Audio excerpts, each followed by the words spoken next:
Hey, hello, welcome to this really fun tutorial about flomotion, because today I'm going to show you, well, how to track your head.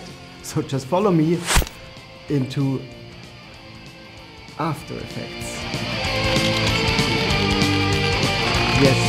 Yes, I need to warn you. Of course you will learn a lot today, but it will also be very disgusting. I'm going to split this into two parts. So the first, tracking our heads in 3D space with an object track so we can attach 3D objects to it. And I will show you how to do it with Element 3D, but also how you can do all of this natively in After Effects. And second, we will mesh track our skin so we can add blood and gore and, well, all the disgusting stuff. But why two different methods? This is because the arrow has a single 3D point where it hits our skin, but our skin itself bends and warps, and with this method you can do so much more. For example, digital makeup. So the object track basically tracks our skull and the mesh our skin. To not waste any of your time, I created two bookmarks for you for both parts of the tutorial. And hey, by the way, this is exactly the workflow you would use professionally. So we used it, for example, in The Walking Dead for hundreds of zombie face tracks. For this famous opening scene in Season 6, we had the zombie in full costume. Almost everything you see is all done practically. And all we added was the arrow and the blood to his head, with the help of After Effects and an object track. So let's get started. Here in After Effects I have my clip. I filmed it on green screen, but you really don't have to. It's not even making the process simpler, so really you can film wherever you want. Okay, and now let us directly open up our object tracker. And I'm using the GeoTracker from Keen Tools for this. And unfortunately, this is not possible without the GeoTracker. There really is no other method within After Effects of object tracking. And yes, I see the comments already.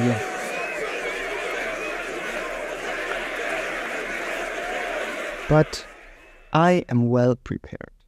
I will give away free licenses for the tracker for the comments that describe the best use case for this. So if you need it, you will get it. So once applied, it will start analyzing the clip. And depending on the clip, this could take some time. And since we are super lazy and I want to finish work early today, let's jump to the second part of this tutorial, the mesh tracker, right now while waiting. Remember, being lazy is the clever way of being stupid. So let's drag the footage on the new composition icon and apply the Mocha Pro effect to this. And if you think this is useful and you want to have Mocha Pro, then there's a link for you in the video description that will take off 15% of your order. So let's launch the program by hitting the Mocha logo within the effect. Now, what do we want to do? We want to track something over here and maybe here and also over here and maybe also my nose. So we could do 1, 2, 3, 4 tracks and get this done. But we are really super lazy today. So let's just track everything. Simply create a spline around, well, everything we potentially want to track. Now let's also enable the mesh option in the motion tab. So this automatically shows us the mesh we would track now. Yes, because we could use a few more details while tracking. So let's set it from automatic to uniform and click on generate mesh again. And we have way more detail. And if you wish, you can always make the mesh size even smaller to get finer detail. So now let's just click on track forward. And once done, there's just one more step we need to do in here. We need to know which will be our reference frame, meaning which frame we will use in After Effects to add all the digital makeup to. And for me, this is the first frame, as it is pretty straight to the camera. So let's go to that frame and set our planar surface with this button here to the frame. This means now the mesh track is aligned to that frame. And you could do that on any frame you wish, of course. And now let's just save and close Mocha. In After Effects, we can now work on our digital makeup. So I used some footage elements from Action VFX for that. And there's also a link to their library in the video description. And if you use that link, you also support my channel. And for some stuff like my nose, I simply create a black solid and one in a grayish white bone color, and voila, really ugly. So maybe a purple solid, blending mode set to color, and mask around my eye. Perfect. Or, well, whatever you want to call it. Now, a super important part. You don't want to miss this. Remember that we made the first frame our reference frame within Mocha, so we do the same here. We use this frame, the first one, and pre-comp it. Now the first frame in After Effects is aligned to the first frame in Mocha. Okay, so now we have all the mesh distortion data stored in this effect on this layer, but we want to have it on this layer. Well, simply copy the effect and paste it onto here. And we want to see the rendered version of our masterpiece. But at the moment, nothing is tracking. So let's simply enable render. And for the module, let's choose what we want to see. The warp, obviously. And yes, we are already done with part 2 of our tutorial. Part 1 was analyzing and should be finished by now. And indeed, it has finished. So let's track some geometry. And we want to track the head, of course. So we don't even have to load a head model because there's one already pre-made for us in the primitives. And we can also choose what we want to track and select the fitting parts over here. Now, simply align the head to your head by simply clicking and dragging on the mesh. Ears, nose, and whatever makes you happy. And now let's track. Click on Open Toolbar, which brings out the tracking tab, and click on Track Forward. Hey, this button is only clickable once it has analyzed. So now it makes sense that we have done that already without wasting any time. Okay, all right. Hey, and wherever the track is off, simply readjust it. And if you need to go back and adjust something, all you need to do is click on Refine All. So After Effects will recalculate everything for you with the new keyframes in mind.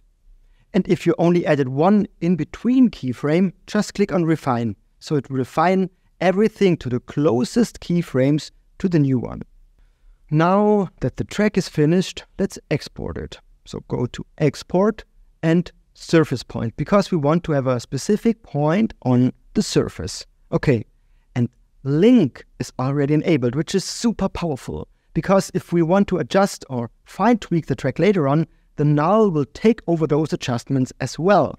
So let's click on Export Null, and now we can select a specific point. And voila, a null in exactly that position is created in 3D space. Now, we have again two options. First, if you have Element 3D installed, apply Element to a layer, go to Scene Setup, go to Create, and add a tube and simply adjust the radius. Hey, and choose from bottom over here. In this way, its anchor point is at the bottom, which is exactly where we want to have the arrow attached to our head. Now let's also add a cone and scale it down on its individual axis. In the material, I make this one brownish for wood and the feathers maybe reddish.